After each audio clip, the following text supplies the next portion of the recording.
Assalamualaikum warahmatullahi wabarakatuh. Selamat pagi anak-anak. Bagaimana kabar kalian hari ini? Doakan semoga selalu sehat dan selalu dalam lindungan Allah SWT, serta selalu semangat belajar ya. Hari ini kita akan belajar tema 4, berbagai pekerjaan, subtema 1, jenis-jenis pekerjaan, pembelajaran 5 dan 6. Nah, pada pembelajaran 5 kita akan belajar muatan SBDP dan IPS. Pada muatan SBDP kita akan belajar tentang teknik menggambar 3 dimensi. Nah, gambar 3 dimensi memiliki panjang, lebar, dan tinggi. Nah, untuk membuatnya kita dapat memproyeksikan suatu benda dalam sudut atau kemiringan tertentu dengan menggunakan titik hilang. Nah, pada titik hilang ini seakan-akan objek itu menjadi tidak nampak lagi pada pandangan mata. Nah, kalian bisa melihat ini adalah gambar 3 dimensi dan gambar 2 dimensi. Nah, pada gambar 3 dimensi ini mempunyai panjang, lebar, dan tinggi ya. Sedangkan pada gambar 2 dimensi hanya memiliki panjang dan lebar. Nah, ini adalah gambar 3 dimensi dengan satu titik hilang.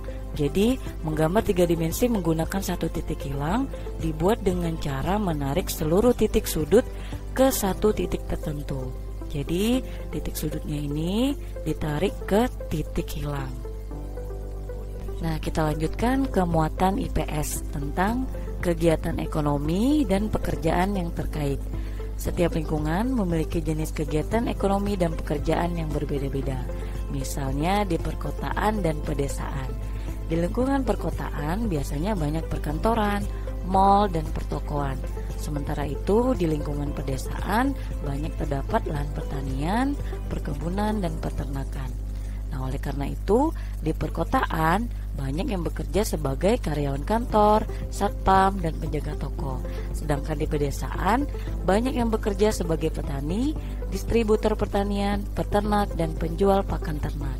Nah, ini adalah gambar ilustrasi dari lingkungan perkotaan. Kalian bisa lihat di sini banyak sekali gedung-gedung perkantoran, mal, dan juga pertokoan.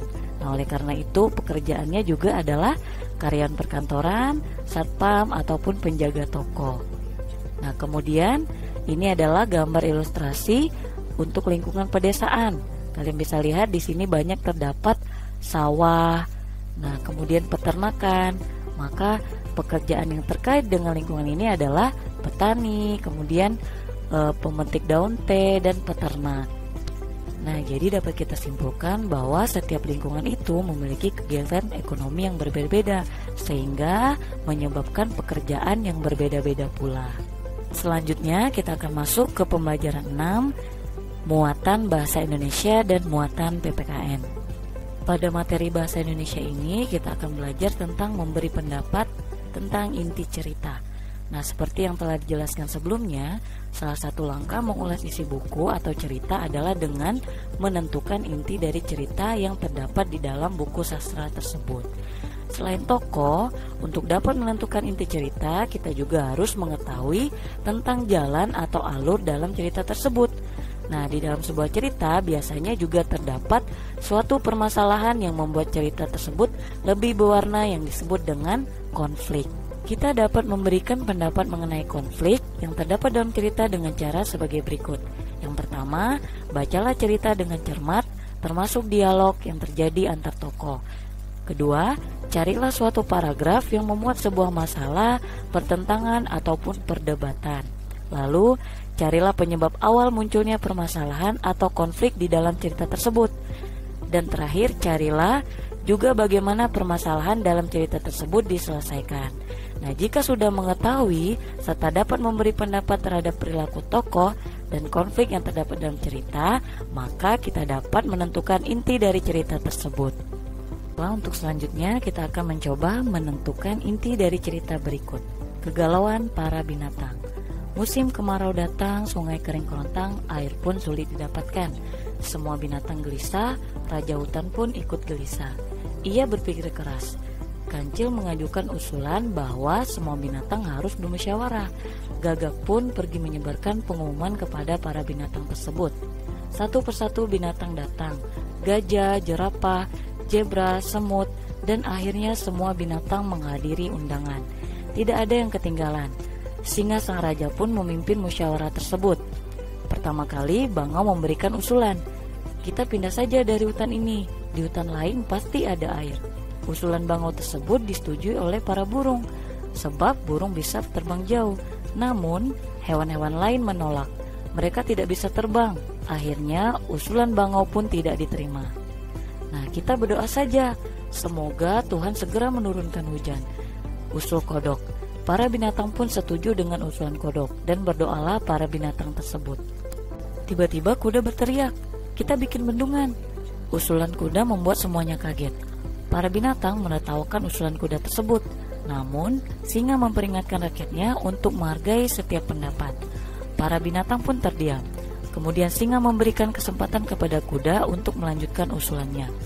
Para binatang pun tergagum-kagum mendengarkan penjelasan dari kuda. Akhirnya, semua binatang sepakat akan membangun bendungan. Semua binatang bekerja keras, tidak satupun binatang yang malas. Lalu datanglah musim hujan. Hutan tersiram air hujan, tanah, batu, pohon dan rumput pun basah. Air mengalir deras ke sungai dan bendungan pun terisi penuh dengan air. Seisi hutan semuanya bergembira. Para binatang pun berpesta pora. Mereka mandi dan minum sepuas-puasnya. Tetapi musim hujan pun tidak lama. Musim kemarau datang kembali. Namun para binatang tetap tenang, karena mereka tidak takut kelaparan dan kehausan, sebab mereka sudah punya air di bendungan. Nah, setelah kalian membaca cerita tersebut, maka selanjutnya adalah menentukan konflik dari cerita tersebut dan penyelesaian masalahnya, sehingga kita dapat menentukan inti dari cerita tersebut. Nah, adapun konflik pada cerita kegalauan para binatang, yaitu musim kemarau datang membuat sungai-sungai menjadi kering dan air susah didapatkan. Adapun penyelesaian masalahnya adalah mereka melakukan musyawarah dan akhirnya mereka menemukan solusi, yaitu dengan cara membuat bendungan. Inti dari cerita tersebut adalah kegalauan para binatang ketika musim kemarau datang karena membuat sungai menjadi kering dan air pun susah didapatkan. Akhirnya, dengan melakukan musyawarah, mereka menemukan solusi untuk mengatasi kekeringan tersebut, yaitu dengan cara membuat sebuah bendungan. Nah, selanjutnya kita akan masuk ke muatan PPKN tentang nilai-nilai Pancasila dalam tokoh cerita. Pancasila menjadi pedoman dalam kehidupan sehari-hari. Bangsa Indonesia harus memiliki sikap-sikap yang sejalan dengan nilai-nilai pada Pancasila. Sikap-sikap tersebut diwujudkan dalam perilaku sehari-hari, misalnya taat beribadah, bersyukur, toleransi, jujur, peduli, dan bertanggung jawab. Nah, pada cerita sebelumnya yang sudah kita baca tadi, banyak sekali nilai-nilai Pancasila yang dicontohkan oleh tokoh-tokoh dalam cerita tersebut. Pada sila pertama, ketuhanan yang Maha Esa terkandung nilai religius. Hal ini dicontohkan oleh kodok yang mengusulkan agar semua binatang untuk berdoa kepada Tuhan semoga diturunkan hujan.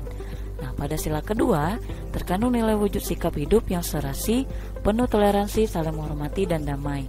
Hal ini dicontohkan oleh singa yang memperingatkan kepada rakyatnya untuk menghormati orang yang sedang berbicara, sehingga semuanya terdiam untuk mendengarkan usulan si kuda.